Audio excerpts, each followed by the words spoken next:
അത് അടുക്കളയിൽ പോയാലോ വായോ. ഒരു 3 മുട്ട എടുക്കണു, പാത്രത്തിൽ ഉടച്ചൊഴിച്ച് കുറച്ച് കുരുമുളക് പൊടി കുറച്ച് ഉപ്പ് പൊടി ഇട്ടിട്ട് നമ്മൾ എന്താണ് നല്ലോണം ഒന്ന് പതപ്പിച്ച് കൊടുക്കുക. നല്ലപോലെ അടിച്ചു കൊടുത്ത് നമ്മൾ അപ്പോഴേക്കും ഒരു ഫ്രൈ പാൻ അടുപ്പത്ത് വെച്ചിട്ട് കുറച്ച് ഓയിലൊന്ന് അതിമൊന്ന് തുടച്ചു കൊടുക്കുക.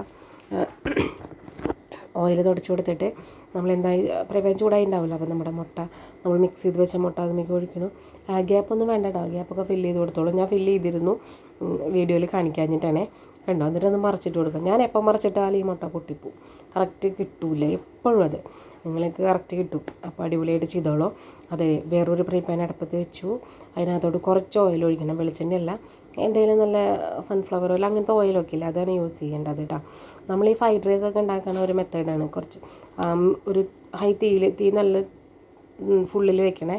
എന്നിട്ട് സബോള കൈയെടുക്കാണ്ടൊന്ന് എടുത്ത് എന്താ പറയുക വാട്ടണം കേട്ടോ. ഓവറായിട്ട് അതായത് ഓവറായിട്ട് വേവാൻ പാടില്ല, പകുതി വേവാനേ പാടുള്ളൂ. അപ്പോൾ നല്ലോണം ഒന്ന് മിക്സ് ചെയ്തിട്ട് നമ്മൾ ബാക്കി അരിഞ്ഞ് വെച്ച ബീൻസ്, അതുപോലെ കാബേജ്, ക്യാരറ്റ്, ക്യാപ്സിക്കം നമുക്ക് ഇഷ്ടമുള്ളത് ഇടാം കേട്ടോ. ഇതൊക്കെ നമ്മൾ ഫ്രൈഡ് റൈസിൽ ഇടൂല, അതുപോലത്തെ സാധനങ്ങളൊക്കെ ഇട്ടിട്ട് ഒന്ന് വാട്ടി കൊടുക്കുക. അപ്പോഴേക്കും നമ്മൾ മുട്ട ഉണ്ടാക്കിയത് അതുപോലെ ചുരുട്ടി എടുത്തിട്ട് നമ്മളൊന്ന് ഇതുപോലെ അരിഞ്ഞു കൊടുക്കുക, നീളത്തിനായിട്ട് അരിഞ്ഞു കൊടുക്കുക. എന്നിട്ട് നമ്മൾ തന്നെ നീളത്തിൽ അരിഞ്ഞതിന് ശേഷം അതിനൊന്ന് മൊത്തത്തിലൊന്നും ഇങ്ങനെ ഇങ്ങനെ ഉലർത്തിയിട്ടിട്ട് ഇങ്ങനെ ഇട്ട് കൊടുക്കുക. അപ്പോൾ നമ്മുടെ ഈ സംഭവങ്ങളൊക്കെ ഒന്ന് വാടി വന്നിട്ടുണ്ടാവും. അതിലേക്ക് ഒരു കുഞ്ഞ് സ്പൂണ് ചതച്ച മുളക്, പാകത്തിന് ഉപ്പ്, ഒരു 1/4 ടീസ്പൂണ് കുരുമുളക് പൊടി, അതും കൂടി ഇട്ടിട്ടൊന്ന് വാട്ടി കൊടുക്കുക. ആ വാടി എല്ലായിടത്തേക്കും ആയതിന് ശേഷം നമ്മൾ എന്ത് ചെയ്യണം, വീണ്ടും നമ്മൾ അരിഞ്ഞ് വെച്ച ആ മുട്ടയുണ്ടല്ലോ അതിനകത്തോട്ട് ചേർത്ത് കൊടുക്കുക. മുട്ട ചേർത്തിട്ട് പിന്നെ അത് മെയിനായിട്ടൊരു സാധനം കൂടി വേണം കേട്ടോ, ചപ്പാത്തി. തലേന്ന് ഉണ്ടാക്കിയ ചപ്പാത്തി ബാക്കിയുണ്ടെങ്കിൽ അത് ഉണ്ടാക്കി കൊടുക്കുക. തലേന്നല്ല, അന്ന് ഉണ്ടാക്കിയാലായാലും മതി.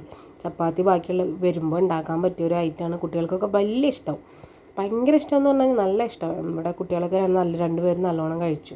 അതുകൊണ്ടും കൂടിയാണ് കേട്ടോ ഞാനിത് 2ാം പ്രാവശ്യം ഉണ്ടാക്കി വീഡിയോ എടുത്ത് ഇടാമെന്ന് വിചാരിച്ചത്.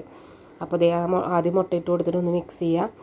എന്നിട്ട് നമ്മൾ ആ ചപ്പാത്തി അതുപോലെ മുട്ട അരിഞ്ഞിട്ട് ഉലർത്തിയിട്ട് കൊടുക്കണേ. അങ്ങനെ വിടർത്തിയിടൂലേ, അത് ഒട്ടിപ്പിടിച്ചിരിക്കുന്നുണ്ടെങ്കിൽ ആ ചപ്പാത്തി ഒന്ന് വിടർത്തിയത് അതിലേക്ക് ഇട്ട് കൊടുക്കുക. എന്നിട്ട് ഒരു ടീസ്പൂണ് സോയാ സോസ് ഒഴിച്ചു കൊടുക്കുക. നമ്മൾ ടൊമാറ്റോ സോസൊക്കെ വേണമെങ്കിൽ ഒഴിക്കാം, ഞാൻ ഒഴിച്ചിട്ടില്ല. ഞാനും ഇതൊരു ചാനലിൽ കണ്ടത്, ഇതുപോലെ തന്നെ ഒരു മീഡിയയിൽ കണ്ടത് തന്നെയാണ്. ഒന്ന് ട്രൈ ചെയ്ത് നോക്കിയപ്പോൾ മക്കൾക്ക് വലിയ ഇഷ്ടമായി. അപ്പോൾ 2ാം ട്രിപ്പ് ഞാനൊന്ന് ഉണ്ടാക്കി വീഡിയോ എടുത്തു, അത്രയേ ഉള്ളൂ. അപ്പോൾ ഇതേ സോയാ സോസൊക്കെ ഒഴിച്ചു.